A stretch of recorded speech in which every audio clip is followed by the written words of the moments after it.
Hi, Kristen. Hi, Carson. Hi, Hotties. I'm the Real House guest of North Hollywood. I'm with Kristen, obviously. I thought you were going to do it Southern again. We're here with Kristen. We're here with Kristen. My favorite joke to make is calling you Krystan. Yeah. Krystan. We're here on a Sunday. We normally don't record on Sundays, so it's a little vibier, maybe.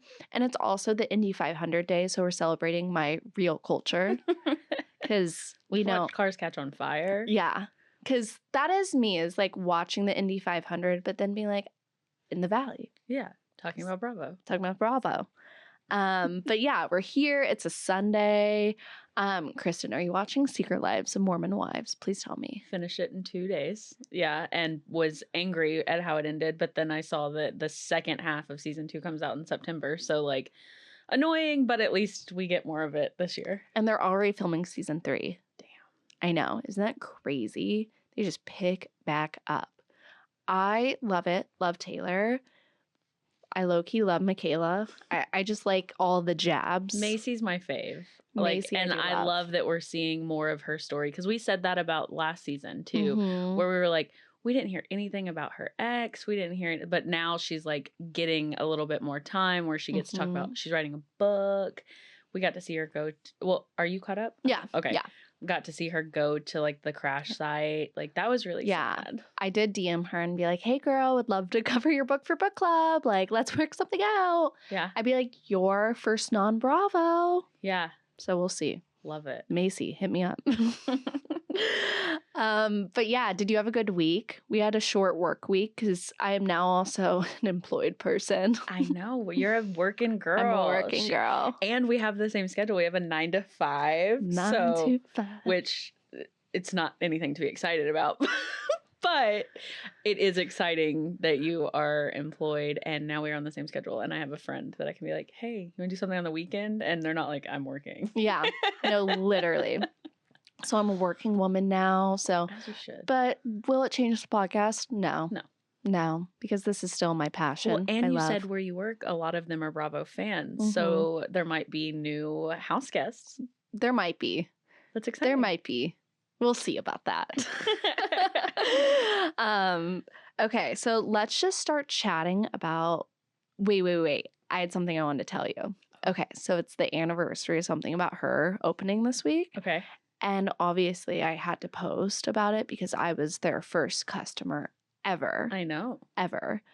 And okay, so I posted it. Katie reposted, cute.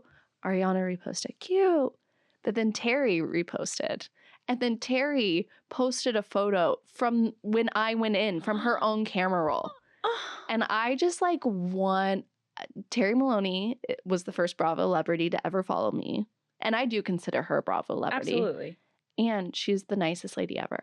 That's so love exciting. Terry. I love Terry. I love that I get to find out about stuff from that happens to you on social media, like from you, because I don't have it. Mm-hmm. So like, that's so cool. I know, because you don't really want to tell your friends that because they're like, yeah, I saw it. Calm down, Carson. If anything happens on social media, I'm the first one you text. You're like, this is happening. And I'm like, yeah. No, literally.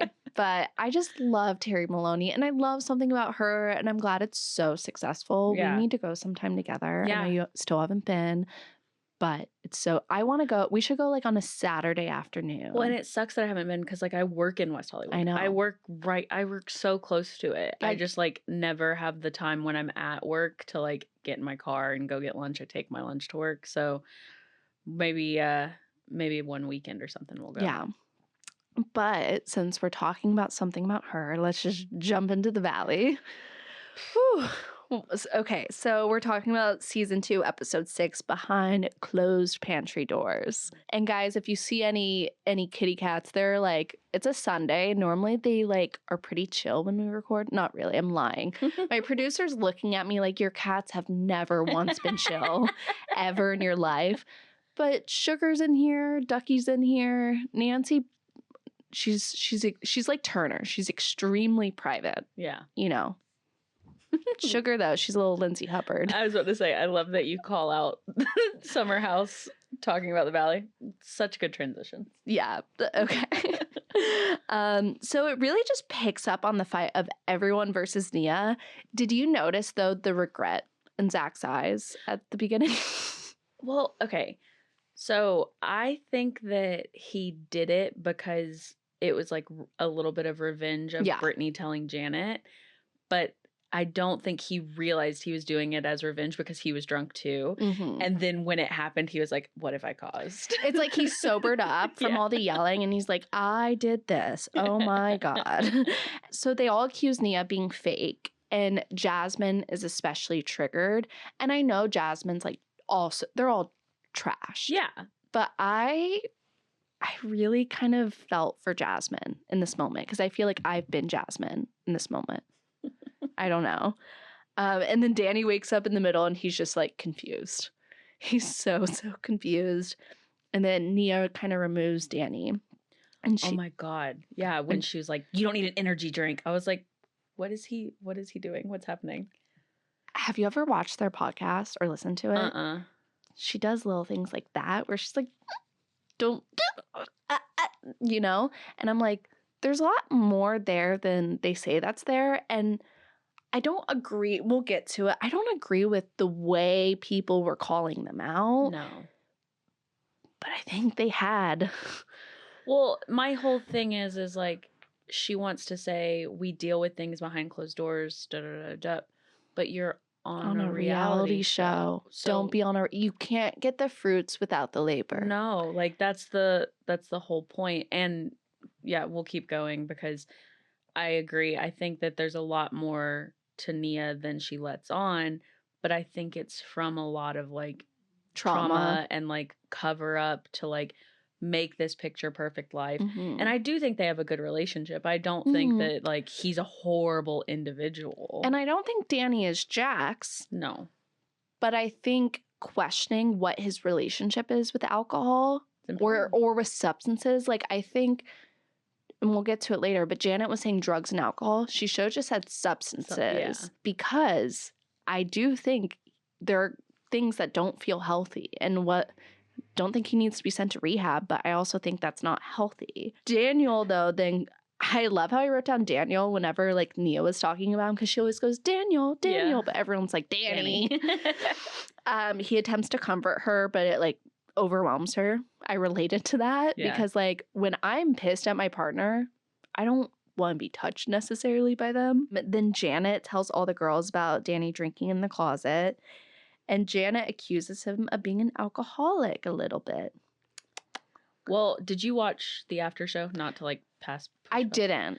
So Lala's on the after show and she says that like you can't be diagnosed an alcoholic. You have to diagnose yourself. Yes. And she's like, so, which I fully agree with. Like people can tell you over and over again you have a problem, but until you admit you have a problem, you don't know.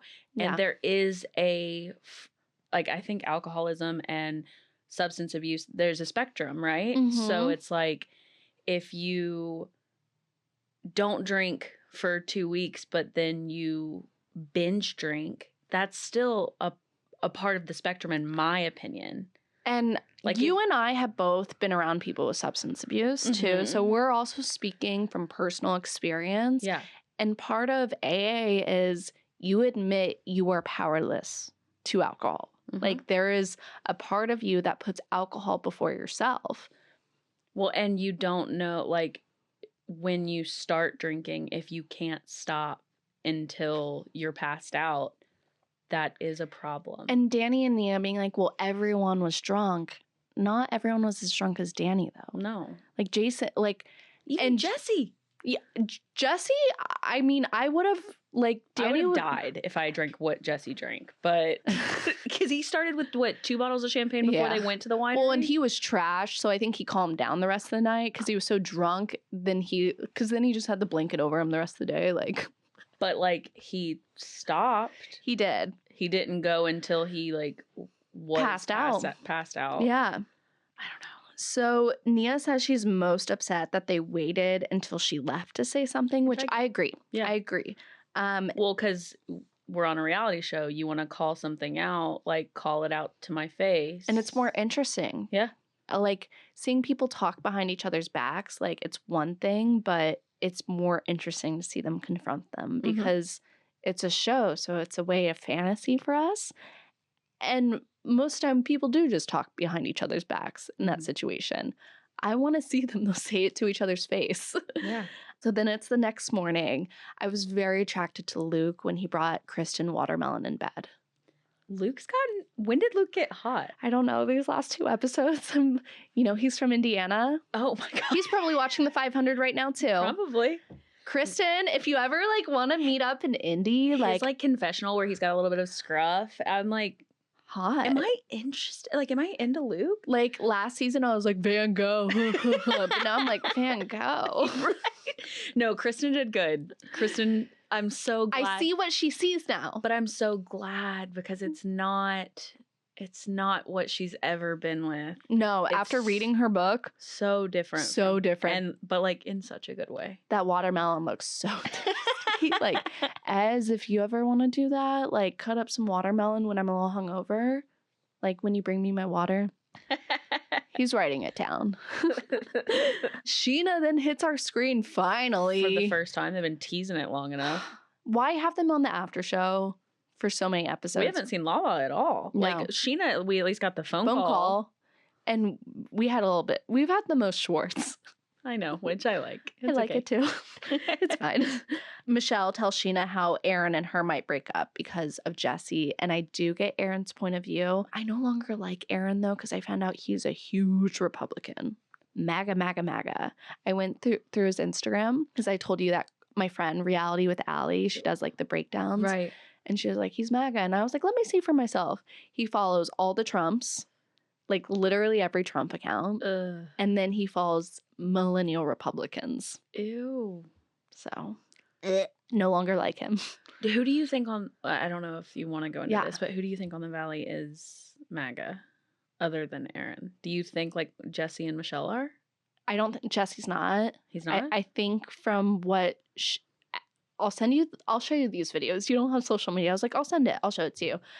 I think the analysis was Janet is actually Democrat. A lot of people thought she was a Republican, but she changed her registration in 2016 before she moved from Ohio to not have Trump elected to vote in the primary. But she was somebody's done deep dives on their yeah, that's what that girl does. Reality with Allie. That's a lot of work. Yeah. Wow. I think it found Jason used to be a Republican in the early 2000s, but he was I was from upstate New York. I voted blue since, I've grown up. Michelle, nothing political, which makes me feel like MAGA. Yeah. Jesse, though, very blue. Brittany has, the guy who was going to marry them was pretty bad. bad. And also she thought she was a Sandy Hook denier. Brittany was? Yeah. I didn't know that. Oh, yeah. There's some tweets. Yeah. Her team tries to bury it now, but yeah, there's some tweets. That's why I don't like to dive too much because it really, I want to be on Brittany's side, but if I think about the Sandy Hook tweets, I'm like, God damn it, Brittany. Right. But, okay, devil's advocate, right? Mm-hmm. She was with Jax at the time. Mm-hmm.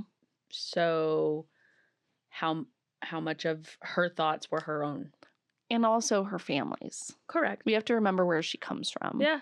Yeah, I like to know, I think, if I'm going to spend money on them. That makes sense. Watching a show is one thing, but I probably wouldn't go to something about her if I thought Katie and Ariana were huge MAGA people donating money. I wouldn't do that. But I'm not spending money on Britney's products. Yeah. But you could argue, well, you're still watching the shows and making them all the things. So then Jesse sees his life coach, and it's such a cringy scene. Mm-hmm. The pillow scream. Well, it didn't even feel like he screamed. Screamed? That feels wrong, too. They all feel wrong. Okay. It doesn't even feel like he gave it his all. No. It was like he was like, ah! Felt like his daughter. Felt like Isabella being like, ah! Yeah, I'm like, I've heard you yell at Michelle louder than that. No, what literally. what are we talking about? The life coach, though, as cringy as he is, and if you're watching this and you're like, oh, I need some, assistance with my mental health, see a therapist. please see a therapist. Not a life coach. Not a life coach. There is a kid, I don't know if you remember him, we went to college with, who was same age as me. Okay. And he was a life coach when we were in college to like adults. I really want to know who it is, but I don't know if you want to say his name on the podcast. You can whisper. Put a black thing over my mouth. Wait, what? He was a life coach? He was a life coach while he was scamming people. He was scamming people. Okay. We'll talk about him later. Isn't that crazy? There's lots of stuff with that one that I'm like, there's been some off things with that one anyways. No, he was for real life coach. And I was like, dude, you're 19. You're 19. What life have you lived? And it was all like middle-aged men he was helping too. Oh, okay. Yeah. But this life coach does encourage Jesse to be accountable to his own behavior, which I do like that advice for Jesse. Yeah. Good advice. And then we see all these shots of North Hollywood, specifically my neighborhood. And I'm like, ooh. Like, I got all excited because then we see Kristen's new house in North Hollywood. It's so cute. Do you know where it's at? No, I could figure it out. I have an idea of where it is, but it says North Hollywood, and North Hollywood proper isn't that big. No. So I have an idea. I think it's closer to the Arts District is my guess. Yeah. I love all the shots, though. It's a rental, but Luke says it's the first step in his plan for him and Kristen's future. And it gives me this feeling where this whole season, it's building up to the proposal and the baby. Oh, yeah. I love it. I know. This is obviously the episode before, but when she was like, I hate my body, and like she was going through all that was really sad. Mm-hmm. That was hard. So like knowing where she's at now is like, so it's comforting. Yeah. And like her and Nia are giving birth like kind of any day now. They already filmed the reunion. Mm-mm. It's the earliest they've ever filmed a Bravo reunion. Because they were probably going to give birth. Yeah. They filmed it like 3 weeks ago. Dang. Like they normally wait until like the season's like halfway aired. And yeah. So then Jasmine comes over to see the house. They talk about the Danny and Nia situation. And Jasmine does not have a lot of compassion. Because I think there's this overall feeling of like homophobia she's feeling in the group when you really, really break it down. Because she's like, well, if Janet was harassed the way, Jason would just punch Danny. And I can't do that because I'm a girl, And then she opens up about being fetishized as this like queer femme in the group. Mm-hmm. And I like how she said it in her confessional because I think she made it very, very, because I've been saying that since this whole thing got brought up. Right. I was like, this is happening because they're queer, and I also think we're not used to seeing two femmes in a queer relationship. Right. We're used to seeing like a masc and a femme, and we're seeing two femmes. Well, and that's such a fetish in and of itself. Yeah. Like, especially from straight men that go to church and claim to be these God-fearing men. Exactly. They all then jump in the pool like it's a 70s sitcom like interlude, and I kind of love it. I did watch how their boobs bounced as they jumped in. I was like, woo! Then Luke and Danny go to Kyle Chan's store. I want to talk about Kyle Chan for a second because he is such a staple in the Bravo universe. Right. If he's not on Bravo's payroll, he should be. Alex Baskin better be paying him. Is he friends with Scheana? Like he's friends with them all. He's done everyone's engagement rings except for Stassi. That's right. Because Stassi's ring is like a family ring. He was last season with Tom Sandoval. Good friends with him. I've met Kyle Chan multiple times at Schwartz and Sandy's. He's so nice and like such a kind person. I just love seeing him on camera. Yeah. And I also love his jewelry. Yeah, it's pretty. Like, it's pretty. Like, he's a good jeweler. If you're in LA, he has a store. Go see it if you got the monies. And one time I was like, Kyle Chan, how much do your engagement rings cost? He was like, well, I do have an affordable line. So, Ezra. Whenever that day comes, if it's not a Kyle Chan ring, I'm saying no. He sends Kyle Chan this clip and he's like, help me out, buddy, please. She's crazy. She only likes Bravo things. It has to come from you. Like, do I really care what the cut is? Not No. really. He's like, I've got this silver band for it. She'll like it as long as it's from you. I don't. I just want to see like Kyle Chan be like, I made this for you. So then we see, okay, then in Luke's confessional, he explains all the reasons Kristen's the one. He talks about road tripping with her in Indiana, and I'm like, this is just two kids in love. I know. And he really loves the shit out of her. Do you think that he would be okay staying here, though? I think he loves her that much. Really? Like raising kids here, you think he'd be happy with that? I think he's going to be here as long as Kristen wants to be here to be on the show, because he knows it's something she loves so much. Well, and they're both probably making really good money. Yeah. Yeah. I think, though, if they're not on a show, they might eventually, I could see them moving to like Nashville. Okay. And I've heard them talk about that on the podcast. Like, that's a place they could see themselves ending up. Somewhere where they could have more space, maybe, but still be in a city environment. Santa Clarita. Yeah. I don't know how city that is. Because Kristen talked about how she likes being in like places where you could walk down the street and go to a coffee shop or like a beer. And I was like, Nashville. Yeah. Like, Nashville's perfect. And it's so close to Indiana, too. And she's from Michigan. Who knows, though, with them? I know they own land together in Indiana. Oh. Yeah. I'm so happy for her. Me too. I can't say it enough. So then we see Jessie at home with Isabella. And then Michelle FaceTimes, because I guess she has this, like, house key that's Isabella's, because a 5-year-old needs a house key. Mm-hmm. And Isabella left the key in the fridge. And Isabella's like, bring it to me. And she's like, no. And then she's like, bring it to me. And Jessie's like, Isabella kind of gets what she wants. And then Michelle goes, okay, be outside in 5. Which is the ultimate divorce kid thing, is be outside in 5 minutes to get something. Like, I can't tell you how many times my parents would be like, be outside. I'm not calling when I get there.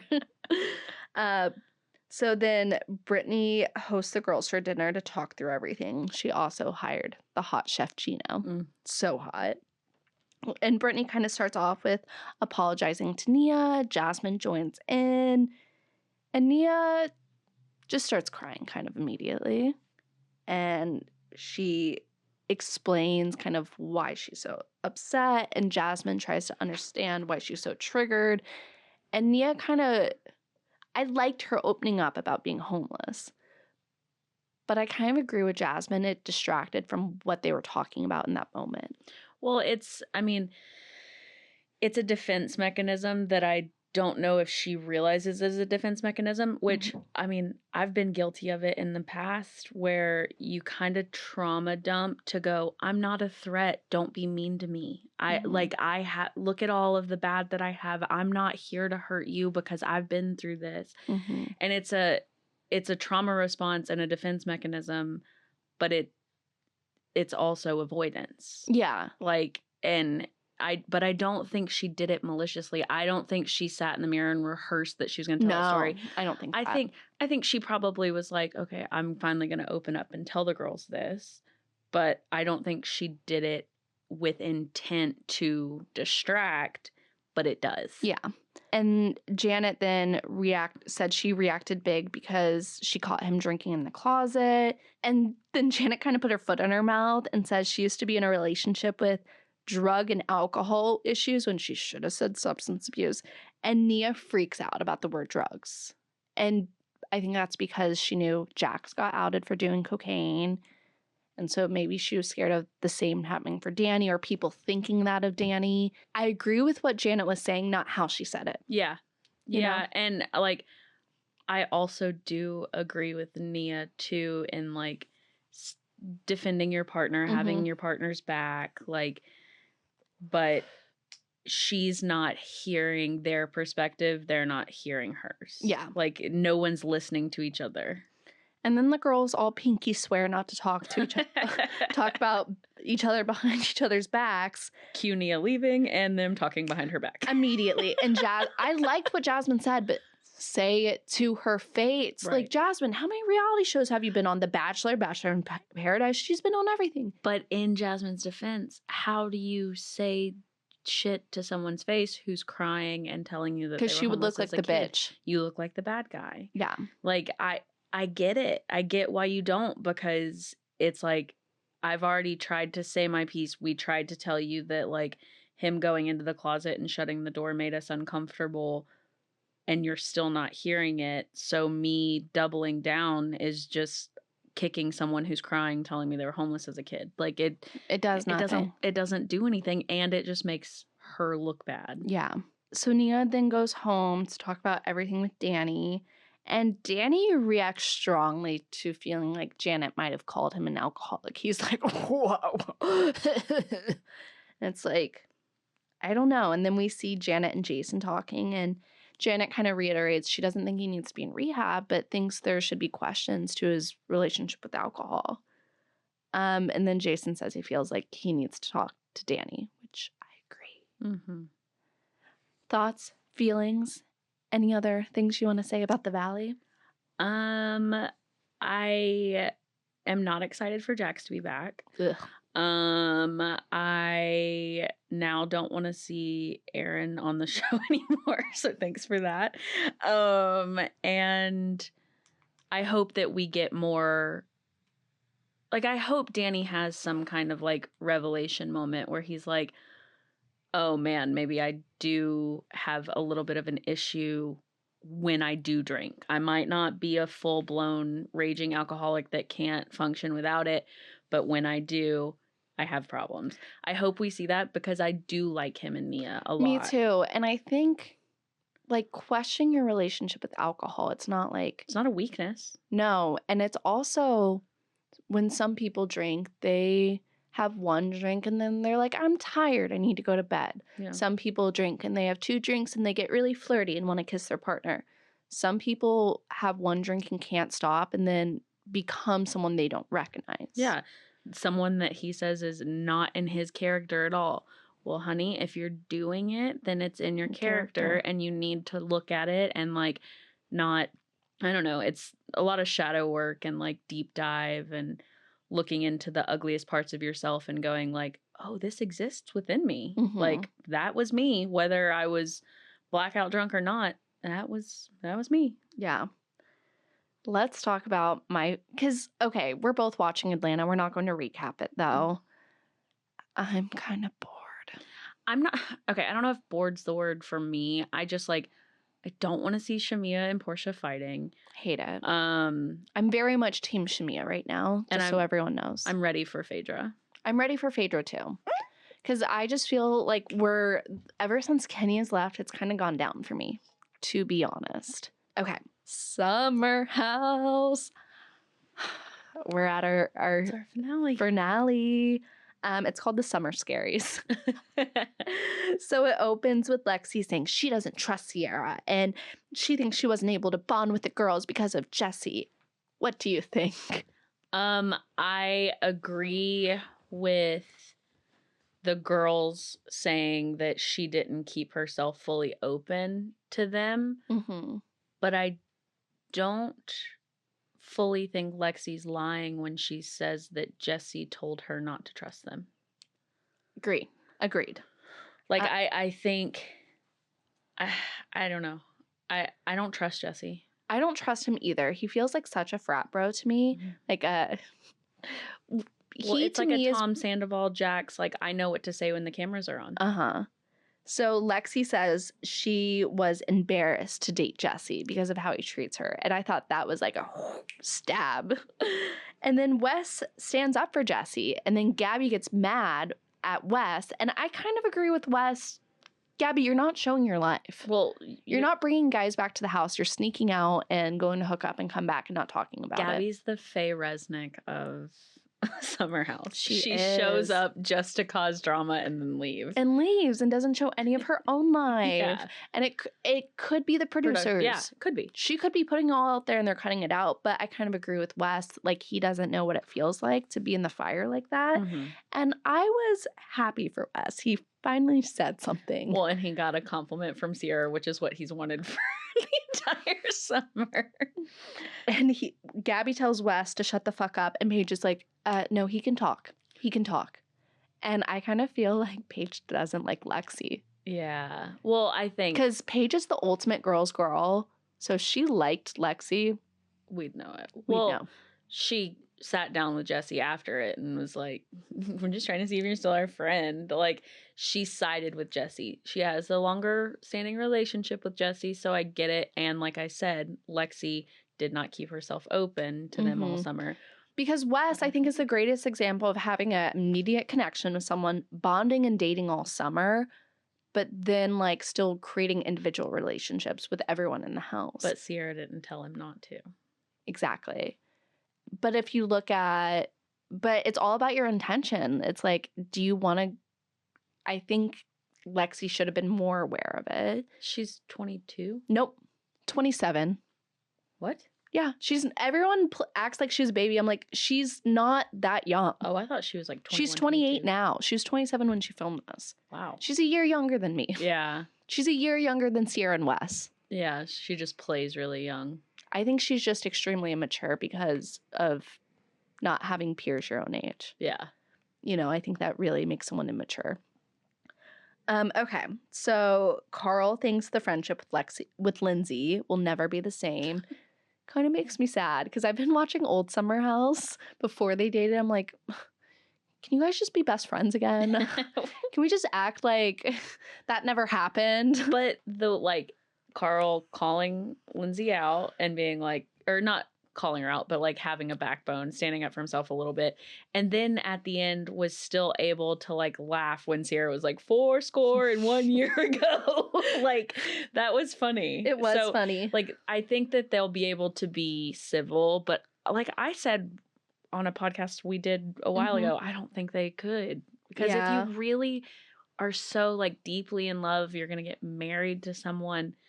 I just don't see being able to get that friendship back. See, I don't think they were ever actually in love. I think they were best friends with a business arrangement that called it being in love, but I think it was just a fantasy they had. Like, you don't think Carl was so in love with Lindsay? No, I don't think either of them were. Trauma bonded, maybe? Trauma bonded 100%. Yeah. And they had been through both OGs on the show. Yeah. The only OGs on the show are Kyle, Lindsay, and Carl. Yeah. You know? So then the boys decide to go up. Lexi checks up in Gabby's room because she doesn't want to sleep in the room she shared with Jesse. Paige and Sierra lay in bed and gossip about being a girl, wondering about love, what their dream man is. What kind of guy? What kind of guy? What kind of guy makes your head flip? Sorry, Ez, close your ears. I want to say like 6'2". I think Paige said 6'5". 6'2". Good cheekbones. Okay. And then good head of hair. Good head of hair. Yeah. Yeah. Like curly hair. Love. Love curly hair. Love curls. Yeah. Mine's like if you've got a really good smile. Like teeth. There's something about like a really good set of teeth that I'm like, those are. And not the Jesse Solomon teeth. No. Like good teeth. Good teeth. Good teeth. Yeah. Something about the curly hair. But 6'2" to me is like the height. Anything above that, I'm like, well, you're small. You know what I think of? You know, did you ever watch Broad City? Oh yeah. You know when Alana fucks the basketball player, and it just like isn't possible. That's how I think when anyone's over like a certain height. I'm like, it just physically would never work. It's already hard enough being small. A lot of positions are just harder for me. I'm like on my tiptoes. I'm cramping. I was kind of Charlie horse. But I just love that moment with anytime with the bed bugs in bed. I'm like, girlhood. And then Paige admits to being very anxious about going on tour. Do you listen to Giggly Squad? I hear clips and stuff. I don't listen to it fully, but I should start it. I think you would like it because it's not a Bravo podcast. Yeah, every time I hear it, I adore it. Yeah. So. But I remember when this was happening live on our podcast, when she realized because that panic attack she talked about, she told us the week it happened.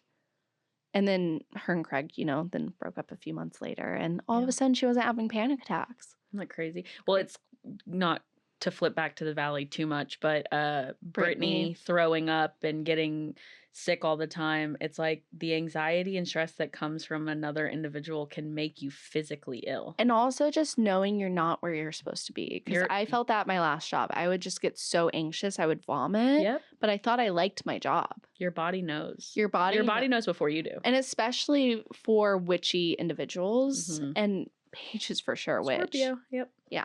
Okay. So Jess thinks it's not better to have loved and lost. It's just better to have never loved at all. And that was kind of like my favorite quote of the episode. It's not better. It's much worse to have loved and lost. He's such a child. Like, he's such a man-child. He is. And you know who's not a man-child? Emerald. Oh. Because that next morning when he gets everyone breakfast sandwiches, I'm like, I know. hot. I hate how much, like, they just cut him out of the last Me too. half. I hate it. I also want to send my love and condolences to Emerald. He lost his father this week. Emerald's been very kind to me this whole season on Summer House and I feel like I don't talk to every person on Summer House and I don't know him personally, but we've DM'd a lot and he's been very kind, open, warm. Anytime I'm like, why is this going on? He's told me. So he told me, and I feel comfortable saying this, that he has to take his father's body back to Bangladesh. He has a long journey, so I just want to send love and compassion, and everyone else send him love because it's a very difficult thing he's going through. Yeah. And I just think he has been not gotten a great edit, and not because he's not a great person. No, I agree. And even from what you've shown me that he's like messaged you or whatever, he seems like such an interesting, well-rounded individual. One of his friends actually went on Reddit and was like, hey, I'm actually good friends with him, and here are just some things I want you guys to know. And one thing that I thought was interesting is this friend, she was like, one, I'm a girlfriend, but we've never slept together, and he's not this like whore people are like painting him to be. Like, he's a good friend. And she was like, I have a little brother who has mental disabilities and he's like 24, so Emerald still takes him to the club, takes him to meet girls, and they like have a really close friendship and relationship. And she's like, what I love about Emerald is she just sees my brother as an individual. It's not like he will only take my brother out when I'm with him. Like, they have their own friendship. And that's awesome. I think he's just a really, really good person, and I think there's a lot of racism that's come into his edit, and maybe them wanting to make him out to be this whore, this man whore, and maybe he didn't add up to what they thought he would be in that way. Yeah. You know? Well, they probably assumed it would cause a lot more drama, but the minute that Paige was like, hey, stop doing that, I guarantee you he did, and then they were just like, okay, well, he's boring now or whatever. Yeah.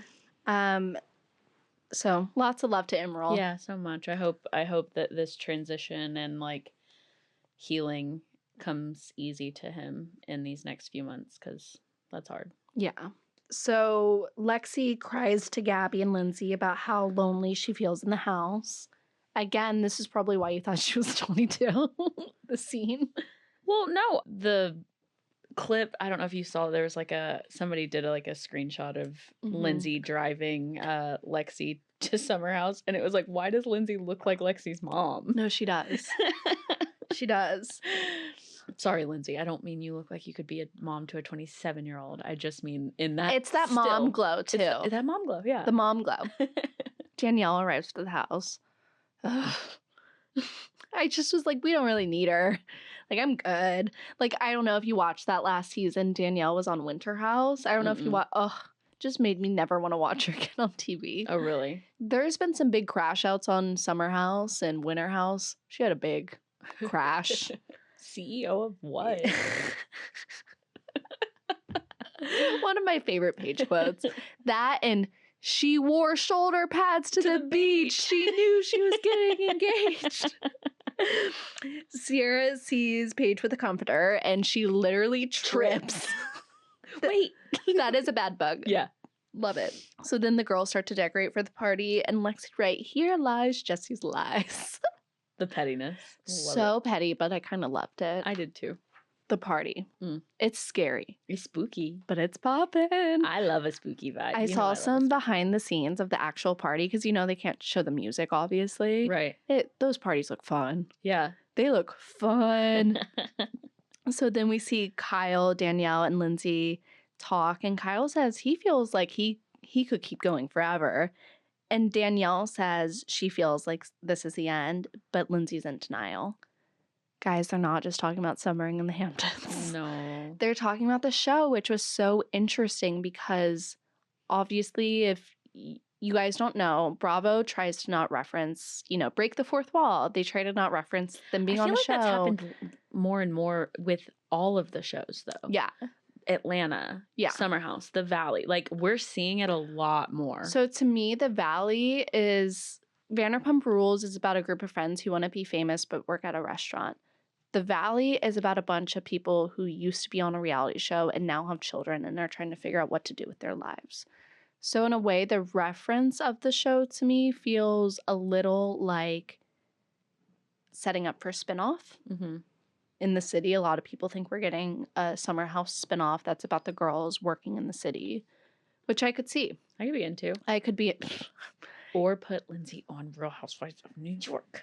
Yeah, so there's a lot of those like questions, but me and Ez were talking about it, and it's kind of like Truman Show in a way when he kind of figures out he's on a show and like then he starts to reference him being on the show, Anyways, I just found that whole thing interesting because it's breaking Summer House's, standards, I guess, of like, and they do it multiple times because then Lindsay's like, how would I make money? Because the show really used to be about she used to be a publicist. Right. That would go summer in New York. And now she's a girl in a reality show who goes to film every weekend in the Hamptons. Right. So then Jesse starts flirting with every single girl at the party. Anything with a pulse. And says he would do anything for these girls. And he'll drive them back to the city tomorrow and they'll go straight to his apartment. And Lexi definitely overhears. And then we see Lexi and Jesse fighting in the kitchen. Surprise! Jesse says he wants to be peaceful, but then he like references them being on a show and he's like, you're going to watch all this back. And I think in that moment, in that scene, Lexi wanted to be like the winner of the breakup, and make him look bad. Mm-hmm. And I think Jesse kind of saying, you're going to see it all yourself. He felt like he probably won in the moment, but I think on the show, she won. Mm-hmm. Love seeing Sierra dancing on Emerald's shoulders. I love that because I'm like, that's the part. Also, her costume was incredible. Every single costume she's ever done, but especially this one. So then Sierra notices the million girls in the kitchen and literally sweeping them out. I was dying. The way she did it too. She's like, sorry guys, I got to get some of this out of here. Get out of our house. Wes kisses Jesse on the lips. Cute. I loved it. And Sierra kicks everyone out. I love her. I love seeing how early the parties have to end because they're filming a show. Yeah. It's not like it ends at like 9. I've heard their parties are like 5 to 9. That's the perfect That's party. ideal for you. That's literally my perfect party time. Like, what do you mean the party starts at 10 p.m.? What am I supposed to do? I should be leaving at 10 p.m. Amanda lies in the casket and it scares the shit out of Paige and Sierra. But then they express their love and friendship. And this, again, feels like an ending. And a setup for a new show. Yeah. We don't hang out when it's not in the summer. What would that be like if we hung out in November and all the other months that aren't our month in the summer house? Lindsay then gives birth to Gemma. She's in love and happier than ever. And I cried. You cried? Yeah. I cried. Because it's not like I want a baby. But it's like seeing someone get what they want. Yeah. And like so deeply need it and feel like, okay, if I have this thing, I'll be fulfilled. And then she's like instantly like fulfilled. Yeah. I don't know. I just want all my friends who want babies to have babies and the ones who don't to never. Then Paige comes over to meet Gemma and they toast to the baby and her singleness. And it's just like, this felt like a reconciliation in my heart, like them becoming close. And then Amanda comes over and she cries. Because I think Amanda realizes from seeing Gemma, she does want a kid. Just not with Kyle. Not what, because I think she doesn't want to be a single mom. And I think she loves Kyle, but she knows him so well to know We'll get to the the reunion. Yeah. But I think she loves Kyle, but she just knows he's never going to change. Nope. And that's hard because it's not like she doesn't want to have a baby with Kyle. She doesn't want to have a baby with this version. Yeah. But Lindsay says every day is Groundhog's Day as a new mom. And I'm like, that sounds awful. Yeah, that sounds miserable. Yeah. She says there's turmoil between her and her baby daddy because she's public and he's not. And she said if it wasn't for the baby, they wouldn't be together. That felt real. Well, yeah. I mean, it happened a lot quicker than I'm sure they were expecting. I think a month into their relationship. Like, that's fast. That's real fast. No matter how old you are. No. That's so fast. But Lindsay says she refuses to rearrange her life for a man, and she's just taking things day by day, and we see her pump.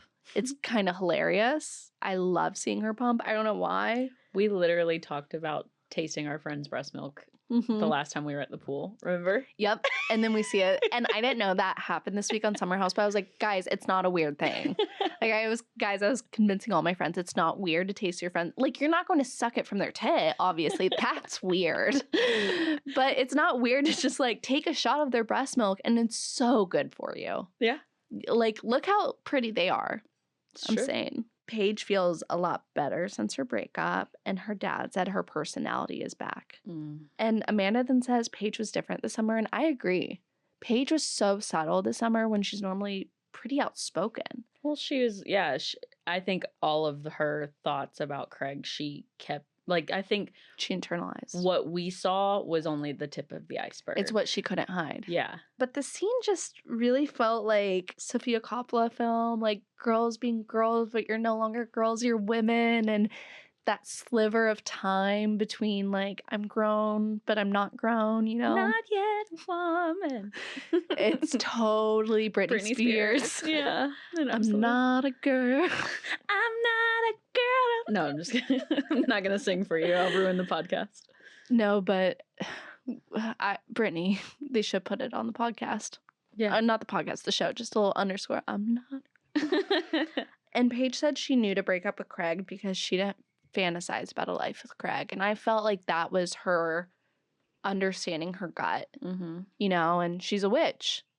She is. Craig said he bought a ring. Lies.